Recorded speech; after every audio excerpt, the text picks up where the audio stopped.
a country or state, a region called Israel that existed 2000 years ago during the time of Jesus. Yes. Now, it so happens that till the middle of the 20th century, most Jews assumed the nationalistic identity of the countries that they had chosen. So, a British Jew would think about the future prospects of Britain. He would be a patriot for Britain. An American Jew would root for America. They never really thought about their own ethnicity or their own religious background as a necessity for them to have an identity. How does America decide who is their enemy and who is their friend? I mean, for example, Saudi Arabia, right? It's one of the dictatorial countries. Till 2018, women were not even allowed to drive, and yet they are in the good books of America. So I think What dictates this? So America uses its foreign policy as a tool or a weapon to shape world affairs, and it is completely based on American national interest. Iran, perhaps in the 50s and 60s, gave out a lot of freedom to women, was an open democratic, had an open democratic way of life, and it was as good as any Western nation back in the day. Correct. So you have to see Iran differently, right? You have Iran's cause with America is different, but the suppression of women is a different topic in itself. I think the women, I think that's a myth, more, suppression of women and all. Because I don't know if you know, but women are extremely well educated in Iran. Okay. They occupy key positions in universities and positions of power also within government. In 1973, Arab nations cut off oil to America. Within 6 weeks, petrol queues spread for miles together across New York, Los Angeles, Chicago. And that was a time when the superpower of economy called America were brought to its knees. And since then, America has strategically befriended certain countries in the Middle East and made enemies out of other countries. And today, that is a topic that we are going to deep dive into and understanding what makes the Middle East what it is today and what is the role that America has played and is going to play and continuing to play in this whole scenario.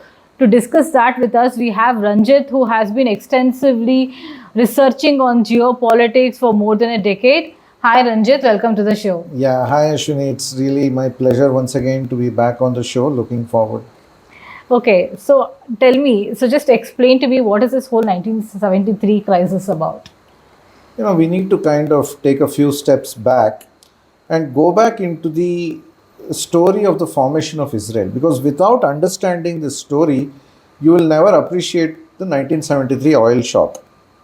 So it all starts with the Second World War, where there was a resurgence of a movement called Zionism among Jews worldwide who wanted to have their own nation state and homeland, right, which is probably they would like to call it a Jewish state. Okay. This also goes back to their sentiments about a biblical country or state, a region called Israel that existed 2000 years ago during the time of Jesus. Yes.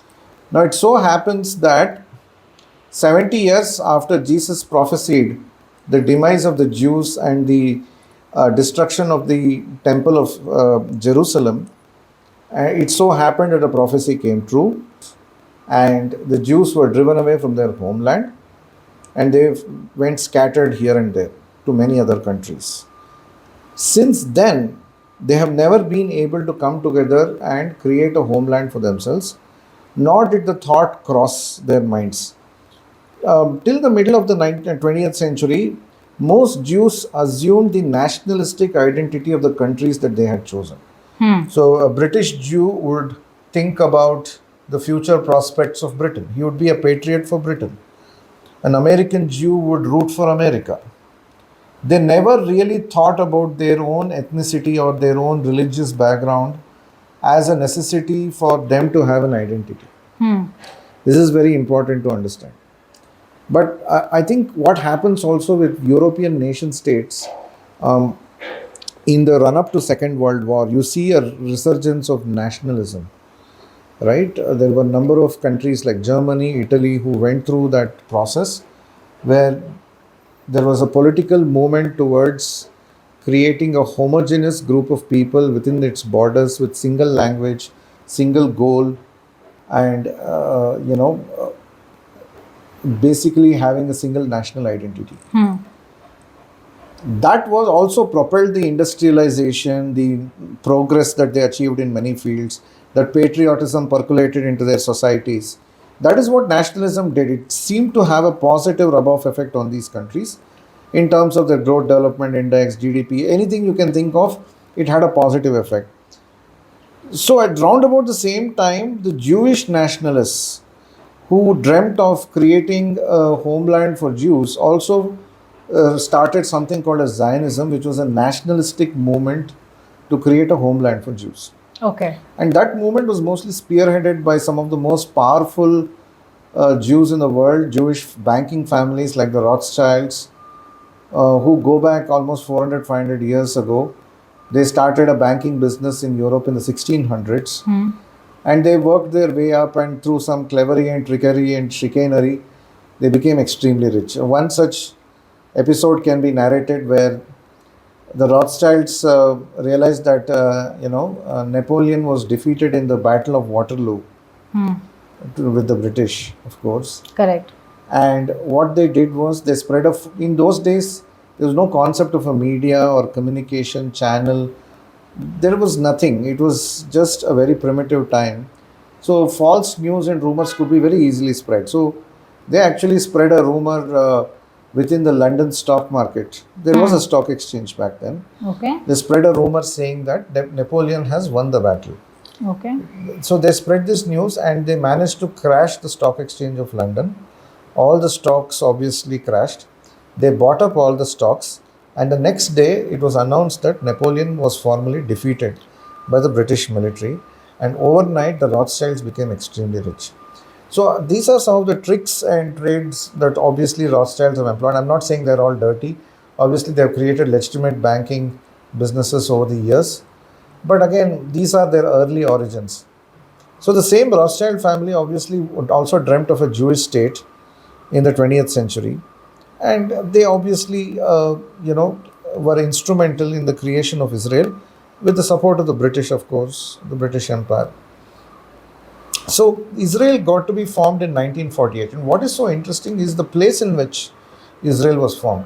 So if you go back to biblical times, what conventional, wisdom says is that Jesus was born in Nazareth, and that place currently exists in the Middle East. Correct. And moreover, Jerusalem, the old Jerusalem, also exists in the middle of the Middle East, literally, bang on. So to that extent, they were very clear that this was the geography in which Jesus was born. This was the old geography in which Jews lived as one state, and they wanted to reclaim that land, right? And because the British Empire was the most powerful empire back then during the Second World War, they could easily carve up and redraw the map, carve out some place in Palestine, West Bank, Gaza, and hand that over to the Jews. The real problem was, while that favored the creation of a Jewish state, no doubt, obviously it put Palestinians in a refugee situation because they were now, as Arabs, they were driven out of their own land. Yes. So that is the tragedy of the Middle East conflict, that immediately following the formation of Israel, all the Arab nations ganged up and immediately attacked Israel within days of its formation. Back in 1948. Yes.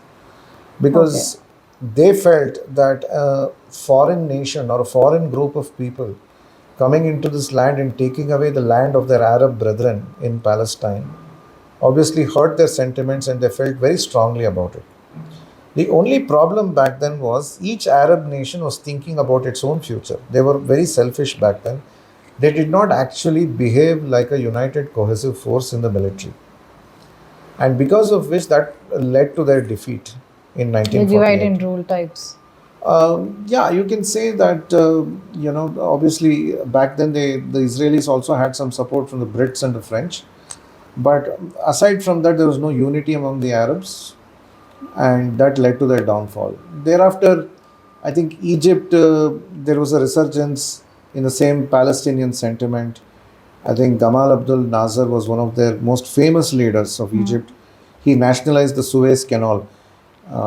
This particular discussion on the Suez Canal will become very significant when we talk about the Strait of Hormuz. So, the nationalization of the Suez Canal essentially means that any ship that is passing through that narrow strip of water, which literally looks like a canal, that Egypt will then charge them a toll fee. Okay. In fact, the current foreign minister of Iran used the same analogy to explain why Iran would want to charge toll fees at the Strait of Hormuz. Huh. So, just for contextualization, I'm saying, but I don't want to digress too much into the current state of affairs. I would probably like to do another video on what's happening in the current scheme of things. But just going back to the discussion at hand, Egypt tried to nationalize the Suez Canal, I think, in the 50s. I think in 1956, if I'm not wrong. And thereafter, I think the British and the French viewed that a particular move of Egypt with hostility. And they attacked Egypt. Okay. And they tried to isolate Egypt and defeat them. Although Egypt suffered heavy losses, they won politically. US literally asked the Brits and the French to back off because somehow America wanted to play the role of a big brother who could resolve conflicts, and they wanted to be fair to Egypt at that point in time. I think thereafter what happens is that in 1967, Israel takes the step to attack some of the hostile countries like Jordan, Syria, and Egypt. It results in the second Arab-Israel war in 1967. Okay. And again, the Arab countries were utterly defeated and routed. And as a revenge or a reprisal to this attack, Syria and Egypt, they ganged up in 1973 and attacked Israel, and which led to the whole 1970s oil shock, which you spoke about in the beginning, right? Yes. So the 1970s was essentially characterized by high oil prices and high inflation. And one more reason also is the most of the Arab countries and other countries at that time they never maintained a reserve of oil flows. Okay. If you have a buffer reserve, that always helps you to withstand any immediate oil shock. Correct. Supply especially. So it's only after the oil shock of the 1970s did these Arab countries decide to maintain huge oil reserves, including Western countries, to prepare for any kind of shocks in the future. Okay. So in 1973, following this attack, I think Israel was in a compromised situation. The then Prime Minister of Israel was contemplating use of nuclear weapons, although that did not come to pass. I think they got some support and help from US, with supply of conventional weapons. That was enough to overturn the outcome in their favor. And then I think Egypt realized that the writing was on the sand, that they could not really defeat Israel militarily, and especially with the United States supporting Israel, they realized that they could not make any progress, and they decided to sign a peace agreement called the Camp David Accords in 1978.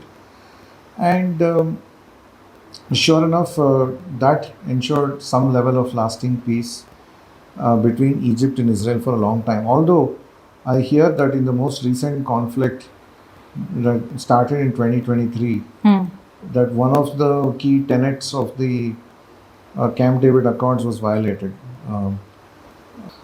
So, there are violations on both sides, but nevertheless, as we keep going along in this timeline, what you will realize is that Iran suddenly becomes a major threat for the US roundabout in the late 70s. Before we go and talk about Iran, I just want to understand, how does America decide who is their enemy and who is their friend? I mean, for example, Saudi Arabia, right? It's one of the dictatorial countries. Till 2018, women were not even allowed to drive, and yet they are in the good books of America. So I think what dictates this? So America uses its foreign policy as a tool or a weapon to shape world affairs, and it is completely based on American national interest. So for America is not focused on absolute morality of different countries. The narration that they give. Yeah, that is just propaganda that they spread. The real story is that anybody who is against American business and political interests will become their enemy. Their enemy. And anybody who, it doesn't matter whether it's a dictator or a person of bad reputation, such a person who supports US, even overnight, I think they will present that person as an angel. But jokes apart, I think one thing we need to understand is that uh, Iran is a very key part of the story, and we need to understand this in some level of detail. Um, Iran historically, even back in the day when they were democratic, especially in the early 50s, they opposed a foreign nation usurping their natural resources. Correct. And they absolutely were clear that no other country can exploit their natural resources. So, to that extent, I think 1953, um, the then democratically elected Prime Minister of Iran, Mohammad Mossadegh, he nationalized all of the oil fields and oil refineries to ensure that the state government or the central government in Iran controls the oil infrastructure and the trade of oil. That was also the time when the CIA was plotting a coup, and they succeeded in driving this man out through civilian uprising. Okay? Was this man giving a tough time to America? Yes. Okay. Because anybody who is against the imperialist ambitions of America is their enemy. And America is an imperialist power, and one that has controlled the world ever since the British Empire collapsed, I think, following the Second World War. America has taken the mantle of an empire, although they don't call themselves one. Correct. But more recently, if you see Trump's rhetoric, it becomes very obvious that he is not really hiding the fact Anymore. that America is an empirical or an imperialist power. Correct. But then getting back to the story, what happens is that they removed Mohammad Mossadegh and installed the Shah of Iran, who was the erstwhile king of the country. But this guy was totally corrupt. He was a puppet of the United States. And that's exactly what the United States wanted to have on the Iranian side, who could be easily controlled. And he was corrupt as well. So he gave away oil rigging rights to some of the multinational companies. And this situation obviously created resentment and anger with the masses. And sure enough, there was a separatist movement that started within Iran, which were translated into the Iranian Revolution of 1979. Okay. The Shah of Iran was deposed. He had to run for his life. He took refuge in some other country, maybe Jordan, if I'm not sure. But nevertheless, he was asked to abdicate his seat, and based off of which the radical clerical side of the Shia militia took power, and Ayatollah Khomeini obviously became the supreme leader of Iran. Obviously, since I think if you see the cultural differences of Iran, Iran perhaps in the 50s and 60s gave out a lot of freedom to women, was an open democratic, had an open democratic way of life, and it was as good as any Western nation back in the day. Correct. But once the radical Shiite clerics took power, they obviously brought in a conservative view of Islam into the country, and women were deprived of their rights. Although the Western powers always make this a talking point when it comes to Iran, on balance, you will realize that the Iranian civilization was greatly saved thanks to the Iranian clerics, who basically took control of the country and held fort till now, which will become clear later. But why would you say, when the thing about Iran, see, you have to see Iran differently, right? You have Iran's cause with America is different, but the suppression of women is a different topic in itself. I think the women, I think that's a myth, more, suppression of women and all, because I don't know if you know, but women are extremely well educated in Iran. Okay. They occupy key positions in universities and positions of power also within government. So it is not, very clear to me that they're actually trying to suppress women. That seems to be a Western intelligence operative. But why can't women just dress in a Western clothing? That is because I think the Iranian people want to preserve their own identity and culture. And I think as a civilization, if they take that decision, I think that is their decision to take. And we can only observe and comment, but I don't think we have a right to infringe upon their culture either. Because you cannot bring democracy on the back of a B-52 bomber, Ashwini. That's what America has been trying to do for the last 50, 60 years. It simply doesn't work. And I think time and time again it has failed. And I'd like to believe that, sometimes there are think tanks in America. When you ask them about the series of failures in the Middle East, their response is America doesn't need to win a war. America just needs to destabilize the region and still their objective will be achieved. So, think tanks within the United States, the way they think about the Middle Eastern region itself is very different, right? Unlike common people who only think in terms of black and white, the American analysts think more in terms of gray because if, for example, the Syrian regime is removed, it's destabilized, while it can be termed as a failure to prevent atrocities or to prevent the collapse of a country, America doesn't really care about that country. America will still take that as a win that they managed to destabilize that country and ensure that they no longer are a threat to Arab countries or the Israelis for that matter. So the way America thinks about conflicts and outcomes is very different. Okay. Now getting back to the point, I think 1979 was a landmark year because the Americans were thoroughly humiliated by Iran. I think what during one such operation that the CIA was conducting, I think many of the American intelligence officers got trapped in the American embassy in Iran, Correct. and they had to be airlifted somehow, and somehow they made it out of there. But it basically happened through some kind of a negotiated release of the hostages, and obviously America had to face international humiliation. So that did not go well for them. And since then, I think American leaders and their military industrial complex, they've been very wary of Iran.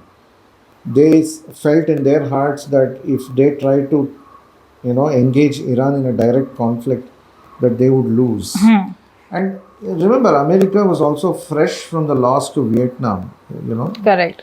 The Vietnam War was a big blot on the psyche of Americans who realized that you can't just pump billions of dollars, right, throw a bunch of chemical weapons and try to, kill civilians and call it a win. But in fact, America lost the Vietnam War. So, Correct. although, their pundits at that time would have claimed that we have defeated communism, Vietnam being a communist nation back then. But the amount of damage it has done to the Vietnamese people has been felt for generations. Correct.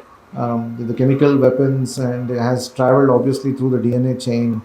Successive generations of kids have been born with deformities. So war obviously is a very ugly phenomenon. It obviously does more damage in the long run. It can damage entire communities and eliminate them, right, from history books. So right now we are also on the precipice of war, as we can see, as the entire world is currently in tenterhooks. But coming back to the whole Iranian story, all I can say is that Israel got more and more aggressive over time. They started more smaller campaigns in Lebanon, trying to make incursions in there and trying to acquire territory. Okay, we'll just. In response to which Hezbollah was created. Correct. And then you had Hamas that followed in close succession for protection of Gaza, along with the Fatah movement, of course.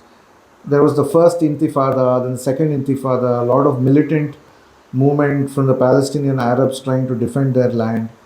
What Iran has successfully done over the years is created a proxy war.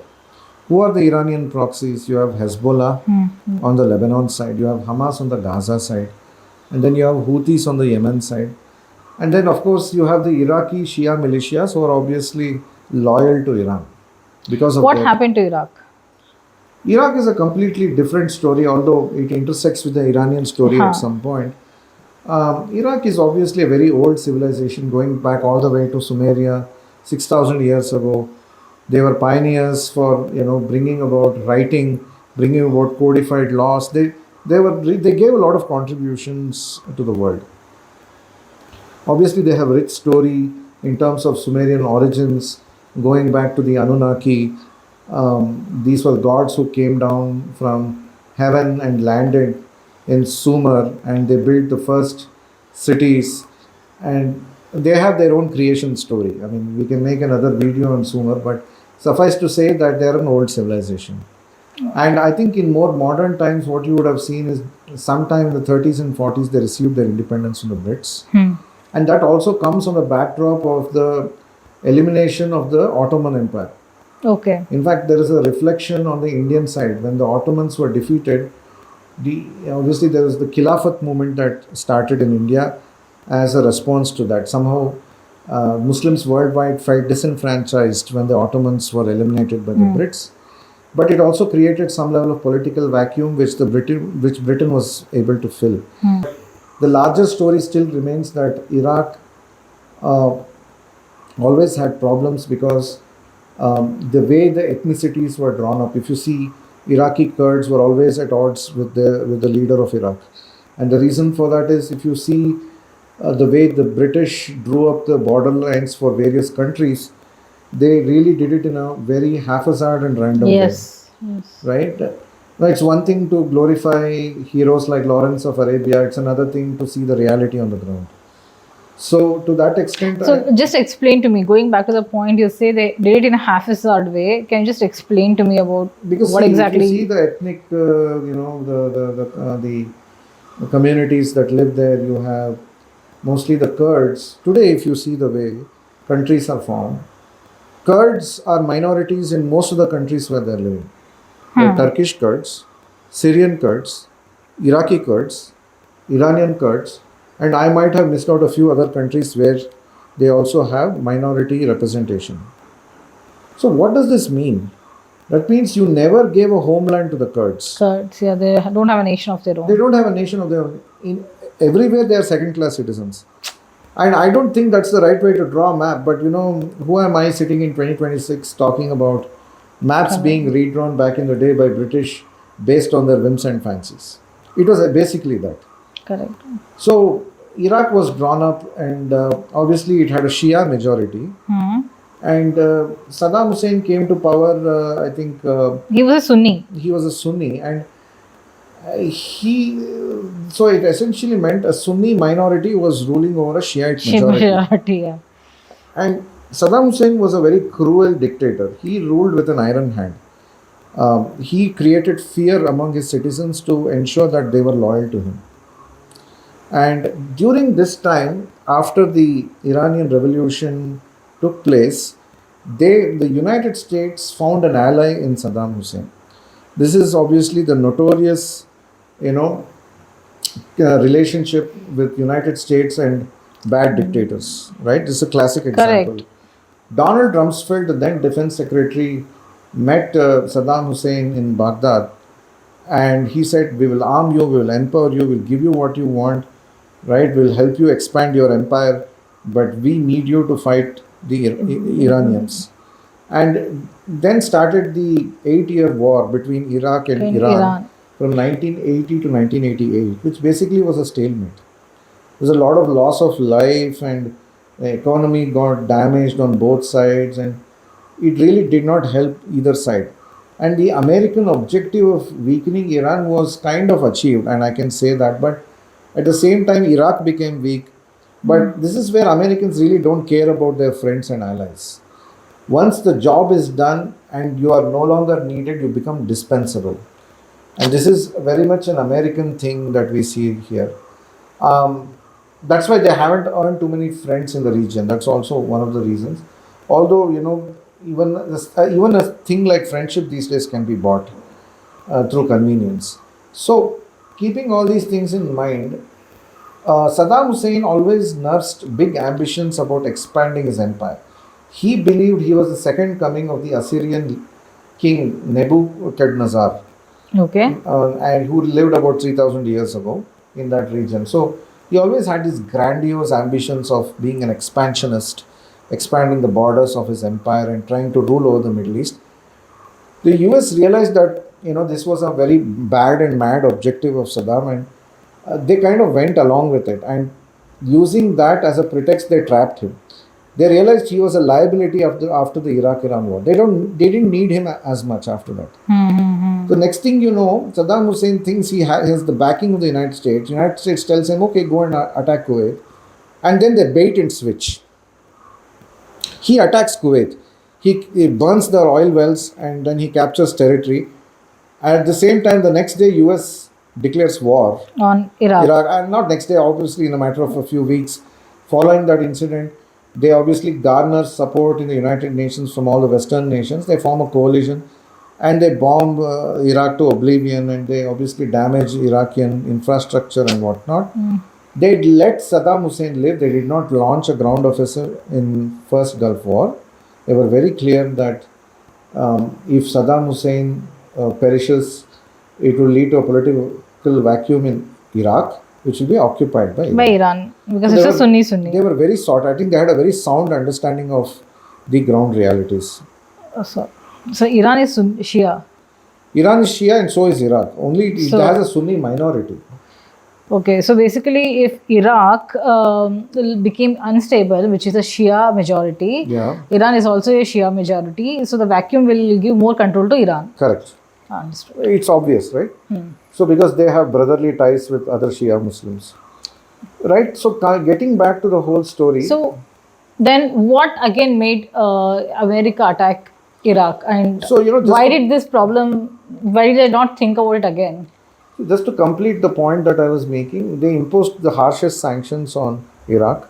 Basically, all trade was suspended and they could not sell oil, and basically they made a living hell out of Iraq. Iraq. The standard of living dipped, the GDP dipped, and basically it was a struggling nation. And it so happened in 2003 that there were multiple reasons for why the US went to war in Iraq. The apparent reason of chemical and biological weapons, that entire narrative has been proven false now in the present context. Okay. We all know that Saddam Hussein was barely, trying to eke out his existence. He had no funds or inclination to develop chemical and biological weapons. That entire narrative given by the Bush administration back then was completely wrong. Debunked. It is debunked, and nobody really cares about after the fact. But getting back to the point, the other secondary reason was also that Saddam Hussein was trying to see if he could do the oil trade with euros instead of dollars, and The petrodollar. the petrodollar, and that has always been one of the linchpin points of US domination. If a country suspends the oil trade that is happening in dollars, that is when America is most likely to step in militarily to protect its currency. So, just to give context, after 1973, America wanted to have more dominance, especially in Middle East for oil purposes, and that's why they introduced petrodollar. So, the thing about the petrodollar is closely linked to the Bretton Woods agreement and the standard, the gold standard. So, dollar was supported by gold till 1971. Okay. Okay, so much of the valuation of the US dollar was based on the amount of gold reserves that they could maintain. But at that time they felt that gold reserves cannot be absolutely enhanced and maintained given the scarcity of gold on the earth, and they actually shifted out of that standard, and they said that the dollar by itself is a valuable currency and it doesn't need to be backed up by By anything. anything. And to bolster the currency, they introduced the petrodollar system, which is that all oil trade has to happen in dollars. And this would enable the United States, now the dollar was the reserve currency of the world, this would allow the United States to print dollar bills as much as they wanted, want. and probably enough to sustain the worldwide oil trade in dollar terms. So, in essence, the entire world was buying into the US debt. Today, which has now mushroomed into $39 trillion, all countries of the world were buying into US debt, which supported the American standard of living.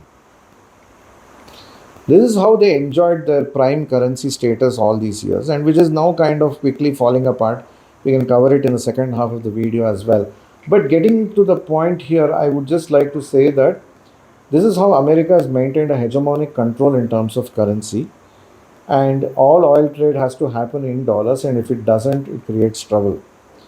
Now, getting back to the whole point of the Second Gulf War, it was obviously created for multiple reasons. One was the apparent explanation, second might have been the likely explanation, third might be, if I have to grade it in that scale, the most likely explanation, which is to obviously capture oil reserves in Iraq and to favor American oil companies.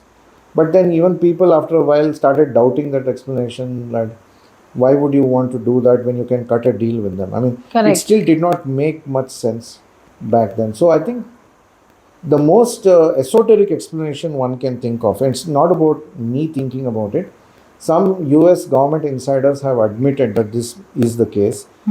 The, they had received intelligence inputs that Saddam Hussein was in fact trying to open up a stargate, an ancient stargate which existed within the ziggurat constructed by the Sumerians, the Anunnaki, in fact.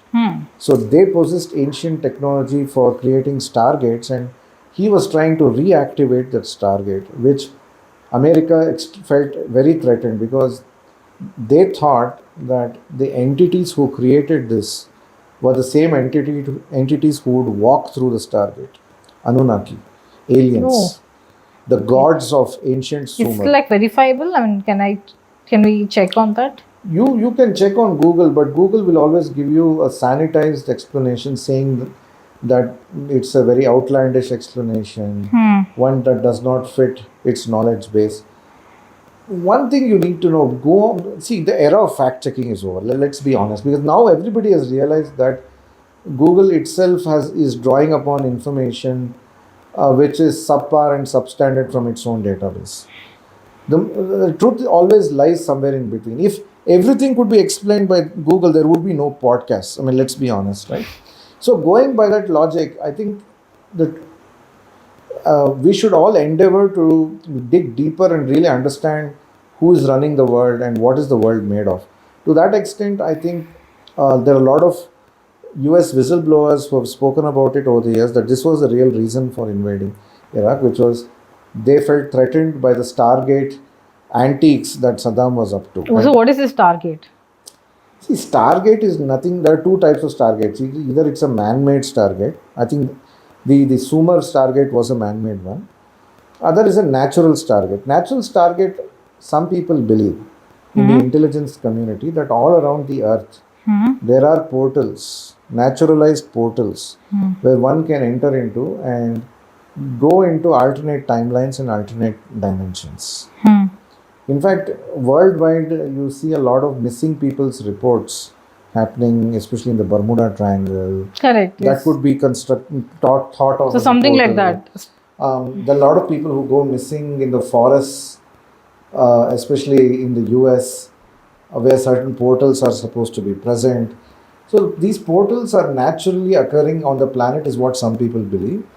And then there are obviously stargates and artificial portals that can also be created by very advanced alien civilizations.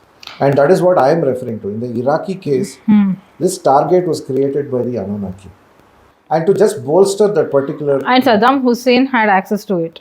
Saddam Hussein had gained access, he was getting his scientists to reactivate. So that was one of the reasons why America attacked. It's one of the esoteric, or this is one of the reasons. Because this will never come into the public domain. You will not expect mainstream media to talk about this because this is all hush hush. But all you need to know is that sometimes the reasons for war can absolutely shock you. So now, this is our world is not very straightforward. Our world is not very sanitized. Our world is extremely miraculous, wondrous, and full of surprises. Correct. Right now, coming back to the point, thereafter they invaded. They obviously took control of the Iraqi bank. They even looted the bank. They looted the museums. Why did they loot the museum? It's a little shocking, but Banks, I understand. This Yeah. is where the narrative that I am propounding gains a little bit of traction, because the museum was full of Sumerian Anunnaki clay tablets. which had a wealth of information for American deep state researchers. And that value, they obviously wanted to gain access to that information, how to operate the Stargate, what are some of the secrets and other assets that the Anunnaki have buried in Iraq and elsewhere. They were deeply interested in the Anunnaki. And to that extent, they also recovered the body of a, a legendary king called King Gilgamesh. King Gilgamesh is actually a mythological figure almost in Sumerian lore. And how old He is was this Sumerian civilization? easily 6,000 years old. It's much older than the Indus Valley civilization. Although, I read in some articles that some of the radiocarbon dating of Indus Valley artifacts can take it to 7,000 years old. So it's around the same time. So I would say round about the same time. If not, I think Indus Valley might have been slightly older. Okay, go ahead. So to that extent, I think the clay tablets had a lot of rich information, and all of this was written in cuneiform script, and it had to be translated. And I think one of the pioneers in translation of the Sumerian clay tablets has been a man called Zachariah Sitchin. He has written several books on elaborate translations of what the clay tablets essentially contained and who these Anunnaki were, where they came from. And a short summary is that the Anunnaki were the people who were living beyond the ninth planet. So there was apparently a 12th planet called Nibiru, which would make an appearance in the inner part of our solar system in an extremely elliptical orbit once in 3,600 years. And during that time, the Anunnaki would come very close to the Earth because of the extreme elliptical rotation of their planet, and that would give them access to the Earth. Okay. So that is the story that Zachariah Sitchin has kind of arrived at through his translation. Obviously, these are his words, not mine. But coming back to the main geopolitical conflict at hand, thereafter these museums were looted, as I explained, and after that the entire plan fell apart because the Baath Party loyalists, people who were loyal to Saddam Hussein, they were disgruntled. The Iraqi army was completely disbanded and they were disgruntled. They were sent home. So basically, a sense of nation and a sense of a military government job was kind of destroyed. Yeah, the complete functioning of a government machinery and the functioning of the military army and its assets were completely diluted. And this disgruntlement gave rise to the ISIS because Islamic State of Iraq and Syria. Yeah, and the Levant. So to that extent, what happens is the Baath Party members started congregating and they started assembling these erstwhile soldiers of the Iraqi army who were obviously well trained in war, and they became a core component of the ISIS group. Obviously, ISIS had received funding from multiple Arab countries and possibly the United States and whatnot, because it became a very big fighting force. Now it becomes a little unclear as to how the US was fighting itself. Are you saying that it was funded on both sides? Exactly, that was my question. Because that's where things can get a little absurd. Although in the initial days, it was completely handled by Baath Party members who were against the US regime, which is understandable. They succeeded in doing a number of guerrilla attacks on the US military, roadside bombs, ambushes of convoys. So they played this game of attrition to perfection to the point that US military suffered heavy losses and casualties in Iraq all these years. And finally, I think in 2014, they made their exit out of Iraq. But at the end of it, I think the US was completely defeated. What made Syria, how did Syria get into this picture? Syria, I think, has a very tricky history with Israel. We know about the early wars that Syria fought against Israel, the Arab-Israeli war and whatnot. So it was fought by Bashar al-Assad's father. And Bashar al-Assad was kind of the de facto leader of Syria for a long time now after his father's demise. And he was obviously opposed to the Israeli regime, right? So if you see even the Syrian population, they have Druze, they have Shia Muslims, they have different sectarian groups there as well. So, and then there are a big contingent of Christians. Obviously, the CIA tried to tinker with Syria. They created communal riots and communal tensions in 1987. Obviously, that did not go well for Syria, um, but that was not enough to bring the country back to its knees. It was initially it was the creation of ISIS which led to the debacle of Syria. Because ISIS was such a strong fighting force of military aged men who were very well trained and very well equipped with lots of weapons. They started calling themselves the Free Syrian Army in Syria, and they started fighting against the The government. government soldiers and government army of Syria. But remember, usually, whenever there is an insurgency, the outcome of such a war is usually determined in a couple of years or 2 3 years. You will know who has won or who has lost. Imagine the Syrian army earned the reputation of being one of the most deadliest armies in the world because of their ability to fight and thwart the ISIS fighters. How long did they fight? I think Bashar al-Assad was finally, he had to make his way out of Syria in 2024. So they held out for about 13 years. Yeah. Wow. But in this duration, Syria was reduced into a rubble. But is he alive now?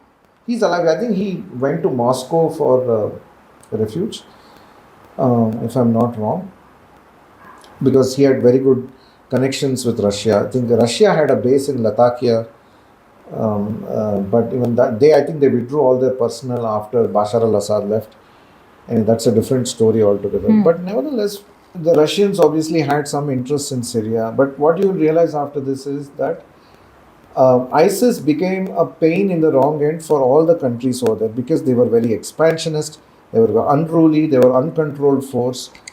They created trouble in all the nations. They had a Sharia view of Islam, the most extreme view of Islam, which is to subjugate the population. And they conducted atrocities when they were ruling in Iraq and Syria, executions of people who were against the regime. We have seen some of these videos of prisoners dressed in orange being taken to the hillside and being executed and their necks being chopped off. So extreme levels of cruelty combined with making the religion extremely attractive to Muslims worldwide through the radicalization process, that became a magnet for attracting ISIS talent, if I can even use that word. Worldwide, a lot of Muslims got inspired. They went to Syria, they went to Iraq for training and to be part of this holy war or jihad. They made it very attractive. This I know. Like a lot of people used went social willingly. media extensively. Even to this day, there are remnants of ISIS in North Africa and certain parts of Syria. But coming to the basic point is that once ISIS became a pain, all the countries came together and they defeated the How force. did Turkey? I know a lot of ISIS went through Turkey to join. Turkey was giving logistical support. Why? Again, it's all very agenda driven because Turkey gets to achieve control over large swaths of the Middle East through proxy control. See, it all depends. Every country has its own agenda. So, what is Turkey's agenda? See, the president of Turkey, Mr. Erdogan, he has a very romantic view of the Ottoman Empire. He wants to bring back the glory days of the Ottoman Empire and create the neo-caliphate. And So the old caliphate was based out of Baghdad. So caliphate is nothing but a citadel of power, of Muslim power, the Ottoman power. So the Turks ruled over large parts of Europe also. Correct. At one point, along with Asia, and they had a vast empire. So obviously, people like Erdogan dream about recreating that empire, and which was obviously defeated by the British. But those kind of ambitions are dangerous because then you start funding proxies like ISIS who end up doing untold damage to the region. But anyway, I think I digress. But coming back to the point, you will see that many countries fell victim to the US way of handling the Middle East, including Libya. Libya fell prey to Obama's policies in 2011. We remember the famous Benghazi incident where a bunch of US soldiers were trapped in the embassy by foreign fighters, and that was a fiasco for the Obama administration. But that apart, Gaddafi was killed in a very dishonorable way, although he was a good leader for his country. Some people even speculate that Libya was captured because it had vast freshwater reserves under the ground, the most that any country has. This has been proven through scientific satellite data that they have vast amounts of fresh water. And the other thing was that Gaddafi also was very sick and tired of doing dollar trade. He tried to create a pan African currency. So basically, this petrodollar is a problem. Whichever country challenges that to bring in another currency, they are quashed. I think that's a fair explanation. And the other thing is that Gaddafi, he had long ago warned Europeans. He said, if you try to get rid of me, you will have all these North African immigrants flooding into Europe and completely laying waste to your cities. And lo and behold, that's exactly what has happened in the current scheme of things. If you see, there is a large illegal immigrant population today in Europe, in places like Germany, Britain, and many other Is it countries the out African there. population? Mostly North African and Syrian population. Yes, Obviously, Syrian, they I absorbed know. a lot of Syrian immigrants. In fact, there are many countries like Hungary in more recent times and Poland who have been pushing back on illegal immigration, Correct. trying to tighten their borders. But that, and you know, that actually led to a resurgence of right wing governments in Europe. A lot of right wing governments got elected because people were so fed up of left Left wing wing, policies who try to embrace illegal immigrants. So, you know, always history kind of goes in circles and keeps coming back to the same point. But nevertheless, after the Libya fiasco, I think today Libya is in a very bad situation, ruled by ISIS type militias. There is no proper law and order. Although Turkey maintains some level of control over Libyan territory. I think more recently, the media also spoke about how there is a active slave market that is active in Libya, which is actually a blot on mankind in the current day. I mean, in the remote past, yes, there was slave markets and slave trade happening between the Moors, Vikings, and Romans. it's currently there. There is currently an active slave market there. Oh my God. So, you know, this is where, you know, people try to romanticize the past to insane levels. And I think that is also not helpful. But coming back to the story at hand, um, again, many other countries have fallen prey to this kind of thinking.